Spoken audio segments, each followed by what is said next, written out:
Okay, this is the Mad Alchemist again, and um, one of these things that I kind of get flack from both sides, I think, during Ramadan, because the Muslims are, well, some of them, are like, why can't you just fast for a day, or for blah, blah, blah. Basically, why can't you be more Muslim? And it's because I'm not. And I don't want to be. I'm not going to be. But and I have lived in Muslim countries before, like Bahrain and Dubai, where it's actually illegal to eat or drink out in public during the day. That's not true here, and it shouldn't be true here. But because I live in Kissimmee, Florida, and there's a lot more Muslims here, I at least try not to drink water like right in front of them. You know, just turn around or just wait a minute. So you're not drinking water in front of someone who's starving themselves all day of water. And I get a lot of flack from the non-religious people who are kind of like, well, if they want to do that to themselves, too bad. I'm going to drink water right in front of them. Like, duck them. And basically showing almost the same level of lack of empathy as the other side, is from my point of view. And what it really comes down to for me is, okay, so I was in the Navy. That means I went to boot camp. You can't smoke cigarettes in boot camp. I don't smoke as much as I used to. I'm pretty much a social smoker now of cigarettes. I don't smoke a lot, but I do. But back then, I think I was a normal, pack-a-day smoker, whatever the normal was. And some people would stand on this one place knowing that we would, and smoke cigarettes, knowing we would walk by, going, and would be like, and making us feel bad, making us feel powerless, even more powerless than we were, because you're kind of powerless in boot camp. That's, I guess, their point. But making us feel even more powerless by something that we really want. We're feeling a need, addiction in this case, to tobacco, and we see these people smoking, and we're like, oh my god, I want to smoke a cigarette so badly. And, okay, then you could say, well, joining the military is voluntary. No one forced me to join the military. Well, that's true, but that doesn't mean that they have to be ducks about it. I mean, they can just smoke out of our sight. I mean, what we're going through is already hard. I mean, I think boot camp was comparatively easier than a lot of things that came afterwards. Talking about needing to drink water, so do I. But they're making something already harder for us that's hard. And these Muslims that I come across, I'm at work, etc., and I don't know I don't know about them. Well, being Muslim isn't voluntary. Or being Muslim is voluntary. Well, in some cases it's not. I mean, how do I know what that person would have to go through in order to leave Islam?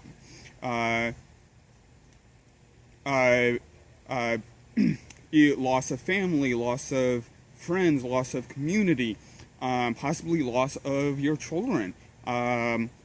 There's precedents. There have been court cases where when parents divorced, one parent was given custody because the other one wasn't religious. So if you're a guy and you want to leave Islam, there's a good chance all of your family and your friends are going to reject you. You might end up without a home. You're almost certainly not going to have access to your children, because in America, we do tend to give preference to the mother, who will have a network of other family members to support that child. And the guy, being a guy, and not having a network to support his children, the courts are going to rule against him. Add on to that he's not religious. That's another strike. against him. He doesn't have the framework to support his children, and he's non-religious. I mean, his kids might be raised to eat babies. Sorry. Anyways, if the mother leaves Islam, she's probably not a skilled worker, especially from certain Arabic countries that didn't grow up here. They moved here, and they're here. And so if she leaves Islam, then she loses her network. She's not a skilled worker.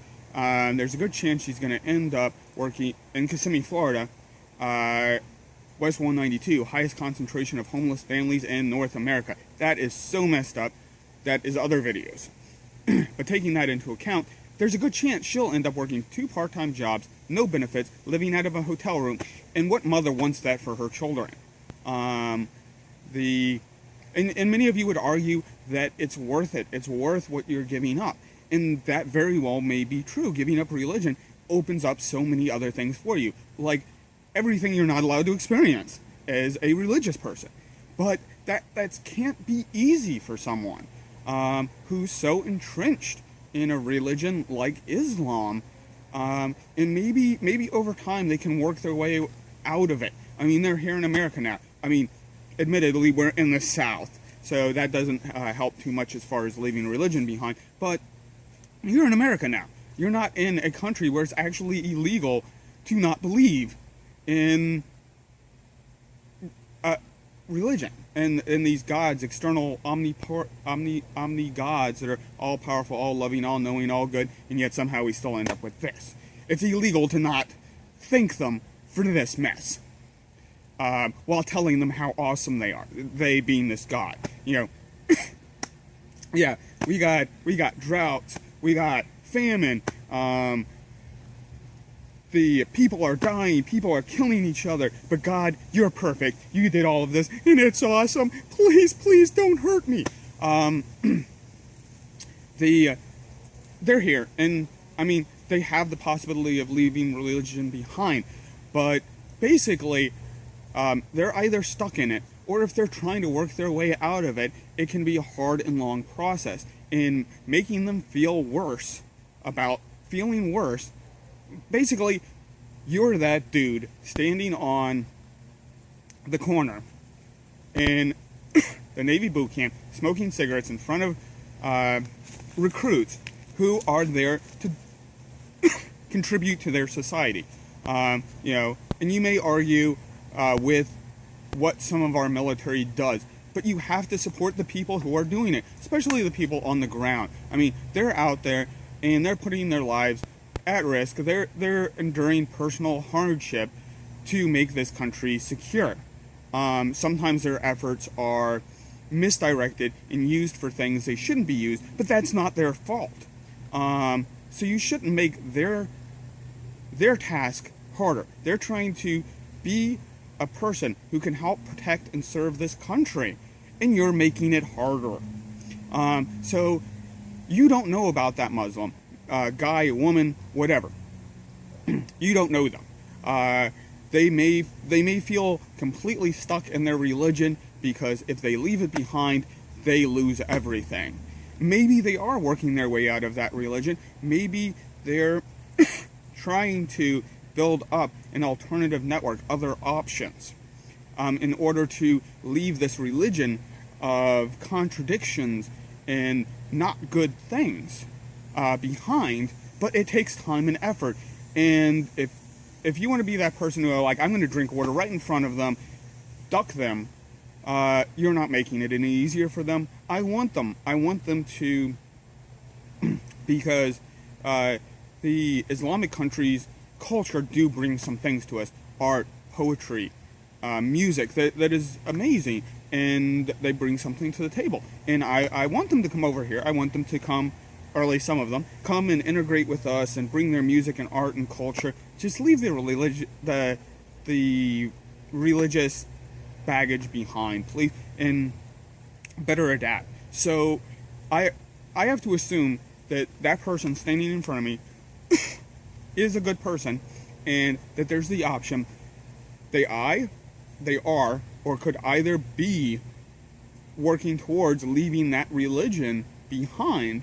And I have to ask myself, how can I make this easier? And making them feel miserable by drinking water in front of them after a whole day of starving themselves is only making everything harder. And this has already been much longer than I wanted it to be. And sorry, there's mosquitoes. I tried to move away from most of the mosquitoes, but mosquitoes are attacking me. I'm going inside. This is the Mad Alchemist. Like it, love it, hate it, share it. Subscribe, please. Bye.